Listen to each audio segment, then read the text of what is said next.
Hello students, आज की इस वीडियो में हम लर्न करने जा रहे हैं the merchant of Venice by William Shakespeare के क्वेश्चन आंसर। वैसे तो एक वीडियो पहले भी आ चुकी है जिसमें द मर्चेंट ऑफ वेनिस की स्टोरी बताई गई है, लेकिन आज इस वीडियो से हम इसके क्वेश्चन आंसर शुरू करेंगे। और ये सिलेबस है BA 6 सेम का इंग्लिश का सिलेबस। BA फर्स्ट सेम से लेकर 5th सेम तक इंग्लिश का पूरा सिलेबस इस चैनल पे अवेलेबल है। जो भी स्टूडेंट हैं वो ज़रूर देखना, क्योंकि ये आपकी अच्छी अंडरस्टैंडिंग ही नहीं बनाएंगे इंग्लिश में, बल्कि हाई स्कोर करने में भी, अच्छे मार्क्स लाने में भी ये सभी क्वेश्चंस, सभी वीडियोज़ आपकी हेल्प करेंगी। चैनल पे नए हो तो सब्सक्राइब ज़रूर कर लेना, अपने फ्रेंड्स के पास शेयर ज़रूर कर देना, और ताकि सारी आने वाली वीडियोज़ आप तक टाइम से पहुँच जाएँ और आप उनकी मदद ले सको, एग्ज़ाम में हेल्प मिल सके। तो देखते हैं सबसे पहला question, the merchant of Venice as a tragic comedy. Comedy word से आप बहुत भली भांति परिचित होंगे पहले से ही, लेकिन ड्रामा में ये क्या होता है, नाटक में, प्ले में ये क्या होता है, वो बातें अब हम डिस्कस करेंगे। एक होती है ट्रेजिडी और दूसरी होती है कॉमेडी। आप तुरंत देखते ही पहचान गए होंगे कि 2 वर्ड्स का मिक्सचर है, ये 2 वर्ड्स को मिला दिया गया है, कंबाइन कर दिया गया है। ट्रेजिडी होती है एक ऐसा प्ले, ड्रामा जिसकी जो एंडिंग है वो दुखद होती है, ट्रेजिक होती है। और कॉमेडी वो ड्रामा या प्ले होता है जिसकी एंडिंग हैप्पी होती है। तुरंत समझ गए होंगे। अब ये ट्रेजिक कॉमेडी क्या होती है कि एक ऐसा प्ले या ड्रामा जिसमें दोनों के एलिमेंट्स, दोनों के तत्व पाए जाते हों। इसमें एक पॉइंट पे प्ले में ऐसा लगेगा कि अरे ये क्या हुआ, जैसे बहुत ही दुखद घटना होने वाली है, लेकिन वो कुछ ऐसा होगा कि वो चीज़ें किस में चेंज हो जाएंगी, कॉमेडी में, यानी एंडिंग उसकी कैसी होगी, हैप्पी।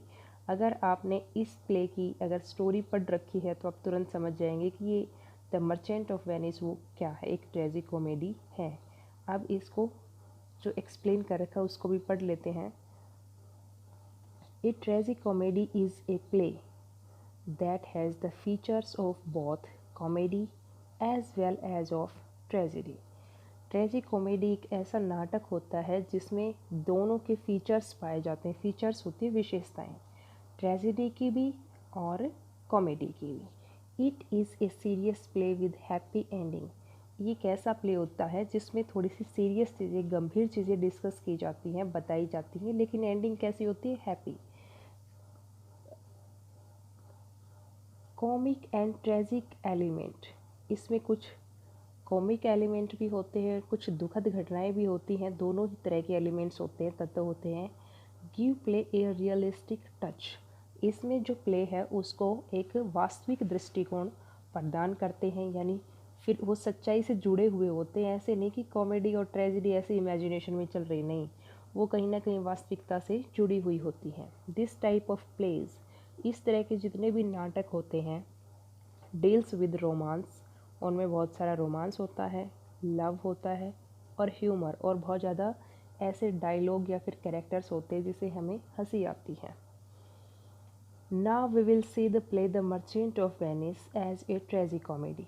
अब हम मर्चेंट ऑफ वेनिस को देखेंगे कि ट्रेजिक कॉमेडी के जितने भी स्केल है, मापदंड हैं, उन पे खरा उतरता है या प्ले ये नहीं। The main theme of Shakespeare's tragic comedies is love that almost always end with a marriage और reunion। जितने भी विलियम शेक्सपियर के ट्रेजिक कॉमेडीज़ हैं, उनका जो मेन थीम है, मेन विषय है, वो क्या रहा है, लव रहा है। और वो हमेशा, लगभग हमेशा उनकी एंडिंग होती है या तो शादी हो जाती है या फिर वो यूनाइट हो जाते हैं, रीयूनाइट हो जाते हैं, दोबारा से मिलन उनका हो जाता है। इन द प्ले, इस प्ले में भी there are many love affairs like Bassanio, Portia, Lorenzo, Jessica, Gratiano, Nerissa. All these couples have a happy ending. बहुत सारे लवली कपल्स हैं और सभी की एंडिंग कैसी होती है, हैप्पी। तो एक तो बिल्कुल सही है, एक कंडीशन पे तो खरा उतरा ही। Standard plot is another important feature of Shakespeare's tragic comedy. दूसरा है standard plot.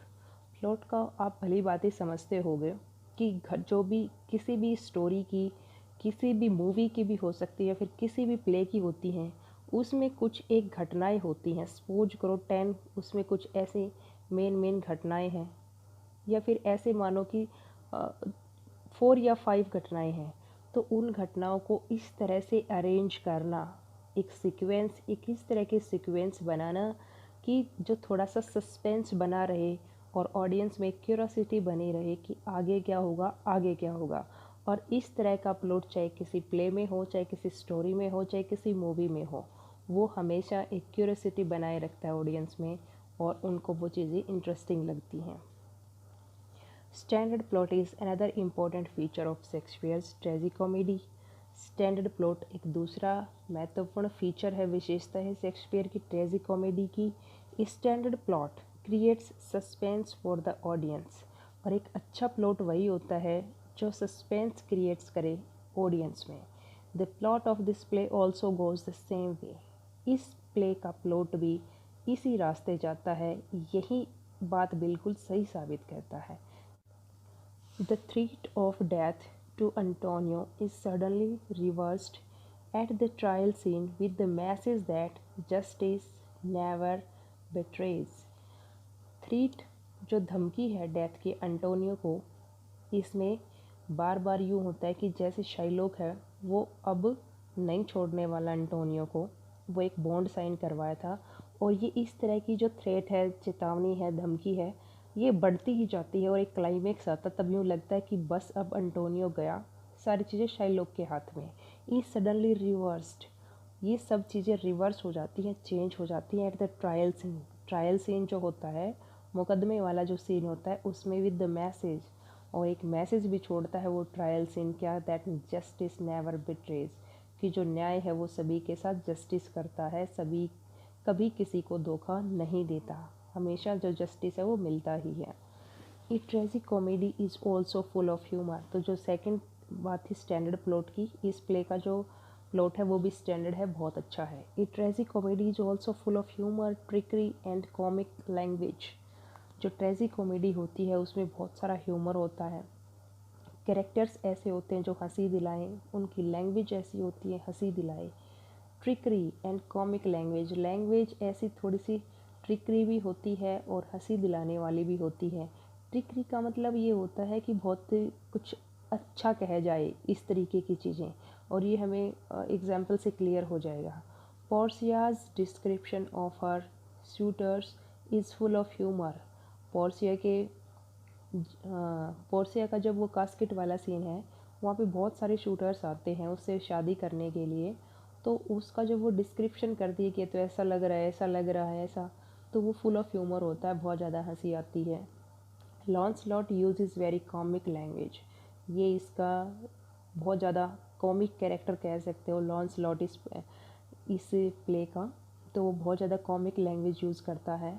In casket scene we have example of trickery, और जो कास्केट सीन है वहाँ पे हमें ट्रिकरी लैंग्वेज का एग्जाम्पल भी मिलता है, जब शेक्सपियर कहता है all that glitters is not gold, हर चमकने वाली चीज़ सोना नहीं होती। तो यहाँ पे आप ट्रिकरी समझ गए होंगे कि ट्रिकरी लैंग्वेज कैसी होती है, ये बात बिल्कुल सच है कि हर चमकती हुई चीज़ सोना नहीं होती। नेक्स्ट जो पॉइंट है वो, the structure of A tragic comedy is unique. जो स्ट्रक्चर होती है ट्रेजिक कॉमेडी की वो बिल्कुल यूनिक होती है, पहले भी बताया जा चुका है क्यों यूनिक होती है। इट ब्लेंड्स, ये मिला देती है बोथ, दोनों चीज़ों को। कौन कौन सी दोनों चीज़ों को? ह्यूमर विद ट्रेजिडी, कि कुछ दुखद घटनाएं भी होती हैं और उनके साथ में ह्यूमर को भी, हंसी वाली चीज़ों को भी मिक्स कर देता है। ट्रेजिक प्लस कॉमेडी, दोनों चीज़ें मिक्स होती हैं। It shows that life is not always happy और सैड। और जो ट्रेजिक कॉमेडी है, ये यानर जो है लिटरेचर का, वो ये दिखाता है कि जो लाइफ है वो भी हमेशा खुश, हैप्पीनेस उसमें नहीं रह सकती, या फिर सैडनेस उसमें हमेशा नहीं रह सकती। ये नहीं कि हमेशा हैप्पी हैप्पी ही चलेगी और सैड सैड ही चलेगी, नहीं, but often it is both. Life तो जो है क्या है, वो दोनों का मिक्सचर है। जैसे ट्रेजिक कॉमेडी होती है ना, हैप्पी भी उसमें कॉमिक भी चीज़ें होती हैं और ट्रेजिक भी, in the same way life में भी बहुत चीज़ें आकर होती है, हैपन होती हैं।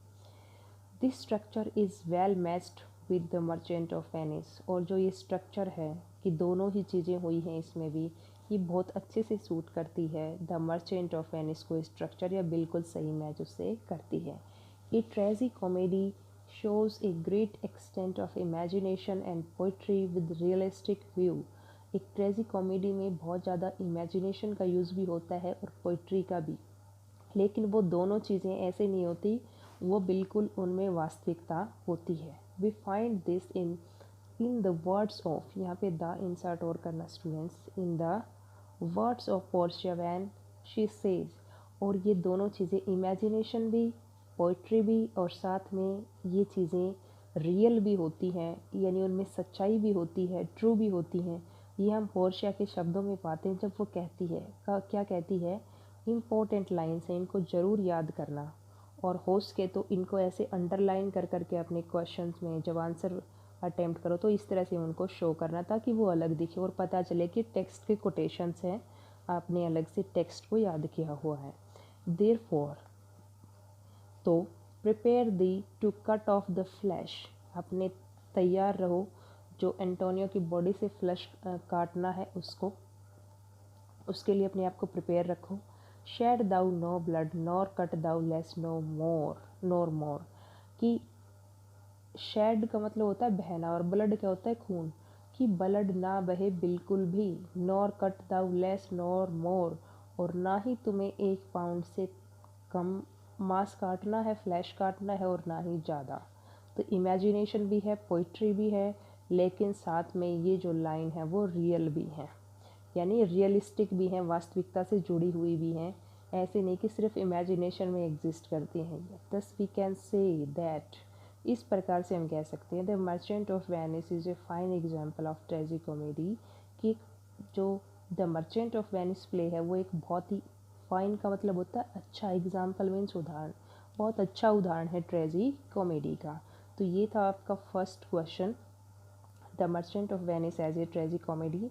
और बाकी क्वेश्चंस भी बहुत जल्दी आने वाले हैं, और ऐसा सोचा गया है कि आपके कुछ और सब्जेक्ट्स हैं वो भी, उनके भी इम्पोर्टेंट क्वेश्चंस और आंसर्स करवाए जाएं, और सिलेबस भी, और जितने भी सब्जेक्ट हैं आपके जैसे हिंदी है, हिस्ट्री है, पोल साइंस है, उनके भी कुछ कवर करवाया जाए आपके लिए। तो और सारी वीडियोज़ आती रहेंगी, देखते रहना, चैनल को सब्सक्राइब ज़रूर करना और अपने दोस्तों के साथ शेयर ज़रूर करना।